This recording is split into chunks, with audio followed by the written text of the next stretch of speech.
और अब बेरोजगारों के साथ मजाक करती सियासत से खबरदार करते हैं। खबर मध्य प्रदेश से है। सरकार के पोर्टल पर 30 लाख बेरोजगार रजिस्टर्ड हैं, लेकिन अगर आपने मध्य प्रदेश सरकार से पूछा कि बताइए कि कितने बेरोजगार हैं, तो जवाब मिलेगा एक भी नहीं, क्योंकि सरकार ने बेरोजगार का नाम बदलकर आकांक्षी युवा कर दिया।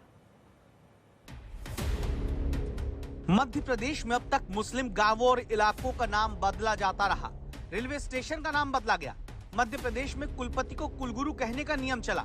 नायब तहसीलदार को नायाब तहसीलदार कहने का फरमान निकला। लेकिन अब तो सचमुच मध्य प्रदेश में गजब हो गया। बेरोजगारी एक झटके में दूर हो गई, क्योंकि बेरोजगारों को अब सरकार ने बेरोजगार कहना बंद करके आकांक्षी युवा बना दिया है। मतलब भोपाल के तरुण यादव जो ग्रेजुएशन के बाद सरकारी नौकरी नहीं पाए तो फूड डिलीवरी बॉय बन गए। सरकार कहती है कि वो आकांक्षी युवा है, क्योंकि इन्हें रोजगार की आकांक्षा है। मध्य प्रदेश में सागर के नरेंद्र भोपाल में नौकरी की तलाश में घूमते मिलते हैं। आंखों में उम्मीद ये लेकर कि बड़ा शहर है तो बड़े सपने भी पूरे होंगे। अंदाजा नहीं है कि सरकारी नौकरी मध्य प्रदेश में दूर की कौड़ी हो चुकी है। फिलहाल ये भी आकांक्षी युवा के तौर पर सरकार की तरफ से अपनी आकांक्षा के लिए परेशान दिखते हैं। बस परेशान है मैं, क्या कह रहे हैं। अभी मैं भोपाल आए थे, इंदौर भी गए थे एक टाइम। अब प्राइवेट सेक्टर में ही देख रहे हैं जॉब। कॉल सेंटर वगैरह में सैलरी नहीं मिल रही, 8-10 हज़ार रुपये मिल रहे, उसमें क्या होगा? कुछ नहीं होगा, बस यही है और क्या। फिलहाल मध्य प्रदेश में नरेंद्र और तरुण जैसे 30 लाख नौजवान ऐसे हैं जिन्हें सरकार बेरोजगार नहीं कहती, आकांक्षी युवा कहती है। कैसे का सबूत विधानसभा में पूछे गए सवाल और जवाब में है, जहां कांग्रेस के विधायक प्रताप ग्रेवाल ने पूछा कि कौशल विकास मंत्री ये बताएं, जनवरी 2025 में रजिस्टर्ड बेरोजगारों की संख्या कितनी है। अब जवाब पर ही आपको गौर करना है, फिर समझ आएगा कि एमपी क्यों इतना गजब है। मंत्री जी कहते हैं कि एमपी रोजगार पोर्टल पर पंजीकृत बेरोजगारों की संख्या नहीं रखी जाती। हाँ, आकांक्षी युवाओं की जानकारी है। इसे कहते हैं जादू। मतलब बेरोजगार शब्द ही खत्म तो बेरोजगारी का सवाल ही कहाँ रहा। हम तो बेरोजगार को आकांक्षी युवा कहेंगे। सबूत इस वीडियो में भी है।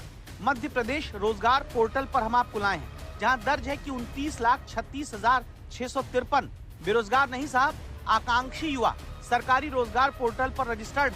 कोई आकर देखे तो समझ ही नहीं पाएगा कि असल में नौकरी की तलाश करते बेरोजगारों का नंबर है।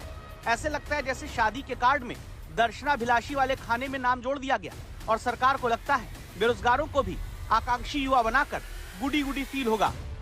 आकांक्षी युवा मतलब रोजगार चाहने वाले युवा का रजिस्ट्रेशन।